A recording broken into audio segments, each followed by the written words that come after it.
começar agora o estudo da questão 14. Ela vai falar sobre o panteísmo. Deus é um ser distinto. Ou será, como opinam alguns, a resultante de todas as forças e de todas as inteligências reunidas? Os espíritos respondem assim: se fosse assim, Deus não existiria, porquanto seria efeito e não causa. Ele não pode ser ao mesmo tempo uma coisa e outra. Ou seja, acreditar que Deus ele é a reunião de todas as forças, de todas as inteligências, de todas as energias em uma única coisa, né? Um único ser, é acreditar que o efeito é o próprio Deus. E nós sabemos que toda causa tem um efeito, né? Para que reconheçamos Deus, é necessário que vejamos os efeitos que não têm uma causa aparente, que não tem uma causa justificável para o homem, né? Nós aprendemos isso em algumas perguntas anteriores. Então, crer que Deus é a reunião de tudo é colocar a lei da causa e efeito ao contrário. Colocar no efeito o próprio resultado da causa, tá? Então, por isso que é errado.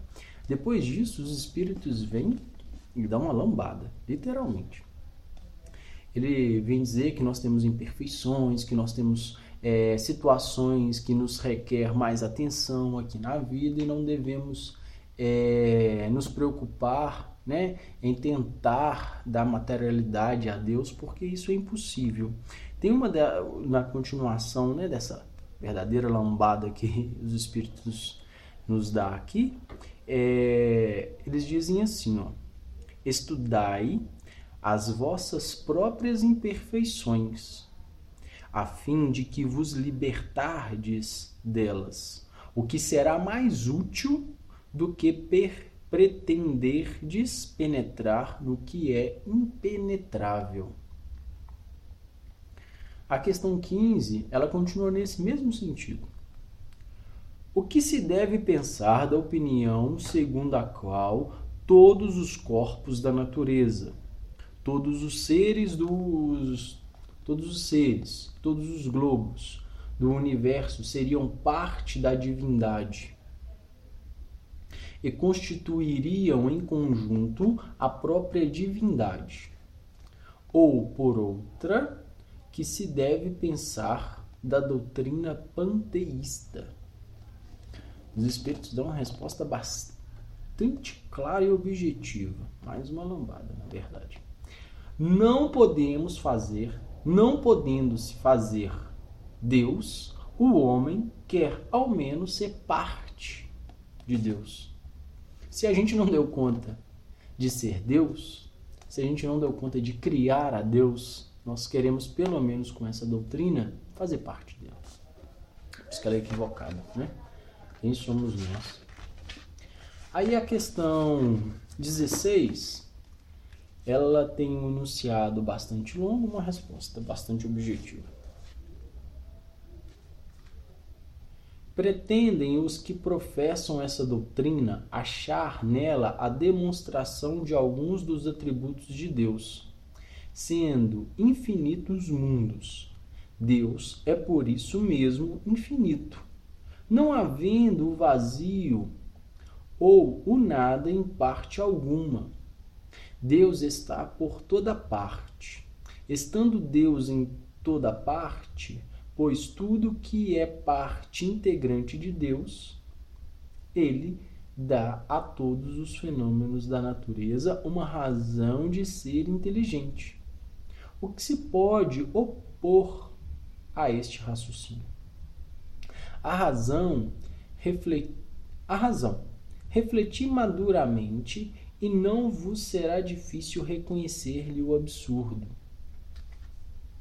Esse é um enunciado bastante grande, vou pegar algumas partes deles para que a gente possa compreender melhor. quem professa essa doutrina panteísta, eles dizem o seguinte, que alguns atributos de Deus podem ser reconhecidos, sendo infinitos os mundos, por exemplo. Deus é isso mesmo, infinito, não havendo vazio ou o nada em parte alguma, porque Deus está em toda parte.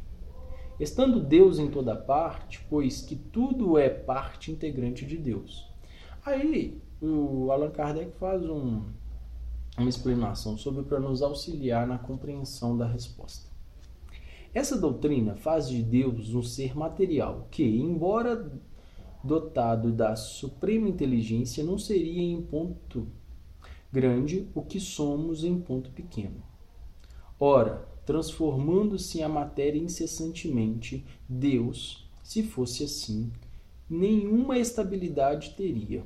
Achar-se-ia sujeito a todas as vicissitudes, mesmo a todas as necessidades da humanidade. Falta-lhe-ia um dos atributos essenciais da divindade, a imutabilidade. Não se pode aliar as propriedades da matéria à ideia de Deus, sem que ele fique rebaixado ante a vossa compreensão, e não haverá sutilezas de sofismas que seguem a resolver o problema da sua natureza íntima. Ou seja, não é possível que a gente coloque os atributos da matéria para a compreensão do Deus, porque sempre estaremos colocando Deus sobre essas demandas, e Deus está muito além disso. Deus não respeita as leis da matéria, ele está acima delas. Foi ele que criou essas leis, foi Deus que criou esses imperativos. Então, tentar explicar a causa pelo efeito, mais uma vez, é errado. E fora que há algumas contradições nos próprios atributos do Deus, né? Deus é imutável. Se fosse assim, a cada modificação da natureza, já que Deus faz parte da própria natureza, Deus é a natureza, da forma mais simplória possível, né? A compreensão dessa doutrina, Deus haveria mudança. Então, sempre que há esse tipo de alternância climática, então Deus também haveria mudanças nele. Então, seria contra um dos princípios de Deus, que Deus é imutável. No próximo vídeo, nós vamos começar a trabalhar o capítulo 2, que ele trabalhará os elementos gerais do universo. Um dos capítulos que eu considero mais interessantes, porque trazem alguns conhecimentos bem relevantes para nós que temos dúvidas, né? Que estamos aí no início da nossa caminhada espírita. Vamos semana que vem.